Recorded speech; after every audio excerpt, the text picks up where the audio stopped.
I'm going to make a video for my friend who I play video games with online, Whiskey Jitsu. This is for you. Today's lesson is going to be, we're going to practice a technique, but it's going to be more of like a, kind of like a concept and a series of ideas that we try and implement in Jiu-Jitsu intuitively, right? So we have a couple things happening, right? So we have, in Jiu-Jitsu we have structures, which is kind of like your shield here, okay? We have separation, we want to create separation. What do I mean by that? Well, his job is to stay nice and tight. I want to create separation here, right? Or separation here, and so I can get control of this inside area.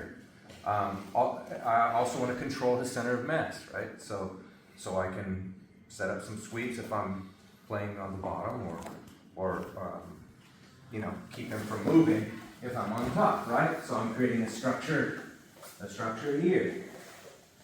So what specifically I'm going to talk about today is the power of the underhook, okay, and how this kind of unlocks a lot of magic in Jiu-Jitsu, okay?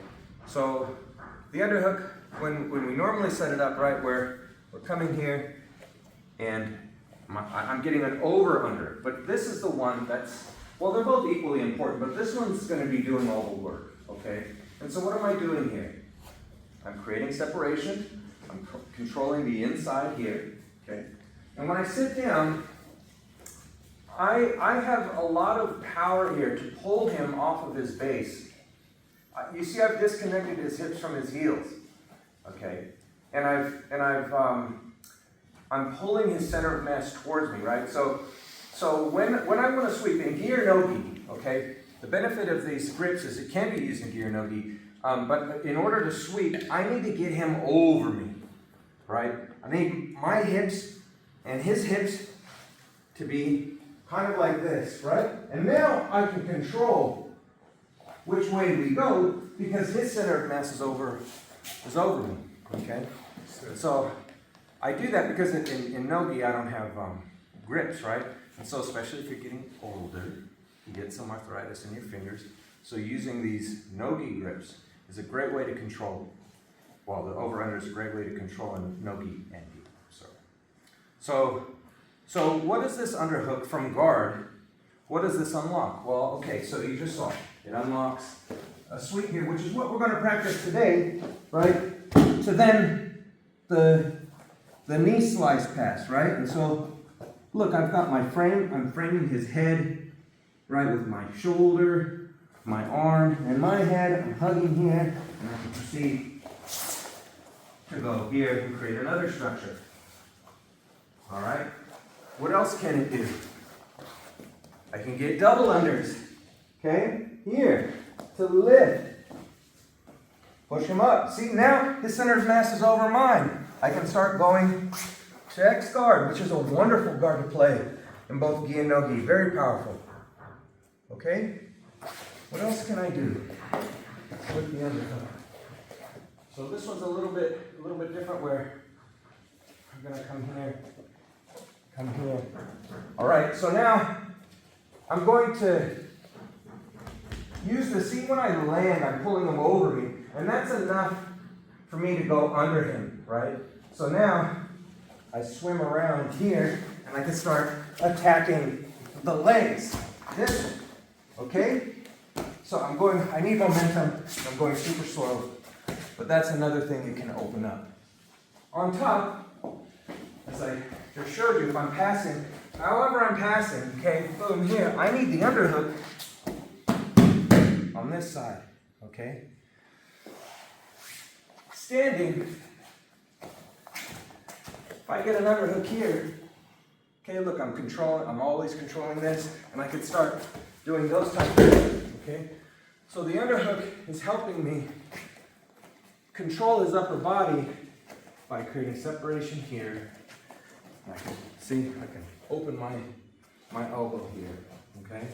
And now that affects his center of mass. So this idea of the underhook is a great way to save your grips, okay, your fingers. It's a great way to control somebody in gi or no gi. And even you see it a lot in MMA where they're up against the cage and they're fighting for the underhook, right? They want the underhook. They're pummeling all this stuff, okay? Because the underhook is very powerful. It's a great way to control somebody without burning out your fingers, okay? So today we're just going to do, you know, the traditional hug sweep as a way to kind of rethink now consciously of what we're doing. So I like to control the hands this way, give it a little twist so I can push and pull and take his power away. So look, I thread the needle with this foot, okay? I don't know if I can do this with my knee, but we're going to try. I'm going to come up here, okay, to get my underhook hug. And now my shin, the blade of my shin is going across his hip here, okay? I'm hugging him here, I'm pinching here, and I'm opening my elbow. My hand's like in the middle of his back, and I'm opening my elbow. So that when I sit, look, I open my elbow, I kick and turn. I know he's going to catch this foot. So I'm going to start setting up the knee slice. And look, I walk this hand here with the underhook. I can walk it around to really kill that arm. I'm pinching here, and now look. I kick forward, I get my hip bone, and the armpit, scissor, and I go to like a high side control. My hands are dug into the mat. I'm pushing my elbows into my knees. Get out, Marcus. Oh, it gets deeper. The more he moves, the tighter it gets. Do you feel it? Am I using my weight? No. I don't have to use weight here. I'm using a frame. Okay? Does that make sense to you guys? It's a lot of stuff. All right, but it's a great way to control double unders, over under, but the underhook is really what I think is probably the most, it's the most efficient way to control somebody in no gi. In gi, you know, you have your other grips and stuff, which I like to play as well, but it's also a great way to save your fingers a little bit of pain. Yeah? Cool? Thanks, you guys. Ready, one, two? For just some details. All right. I have to be confident going into the danger to do this, okay? Like it's mentally counterintuitive. So I like to kind of do this. Yeah, there we go. I'm gonna do that. So again, I'm gonna reach in with my foot, and I'm gonna bring my other one here when I'm ready to do this, okay? So look, boom, come here. Now my hand's on the opposite side, okay? And now when I'm gonna do this, I'm going to sit my bum on the mat and pull him with me. See how my back is upright? That's far enough. This is as far as I need to go. Okay? And I'm going to open this elbow. And I'm going to turn onto the shoulder and kick up. Boom! Over he goes. Now he'll catch this leg. That's okay. My knee kind of frames his knee here. And I don't want to hug his shoulder here. I want my hand on the mat and walk it forward. Recover your arm. I'm pushing into the mat with I'm like doing a push-up here, okay? And look, I've got them all framed up with my head and my shoulder, and I'm killing this arm. And so now look, here, all right? So I'm pretty high up. I'm controlling this shoulder line here. I scissor. Everyone's gotten to here fine. Okay, but it's all those other details. I'm not pulling Marcus. I was doing that in the demonstration just to kind of exaggerate the move, okay? But really what it is I'm here, here, pinching, and I sit. As soon as my bum hits the mat, I'm steering the wheel, opening my elbow, over he goes, okay? Does that make sense, you guys? Yes, sir. And also the grips, right? As I was saying, I'm not hugging Marcus. I'm not like, oh buddy, okay?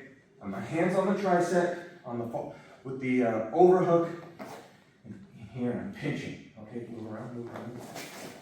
See, my hand's just above the tricep. Okay, and I'm pinching here and killing his elbow so he can't base with this arm. So boom, try and base. Okay. All right, cool. Yes, sir. Ready, 1, 2.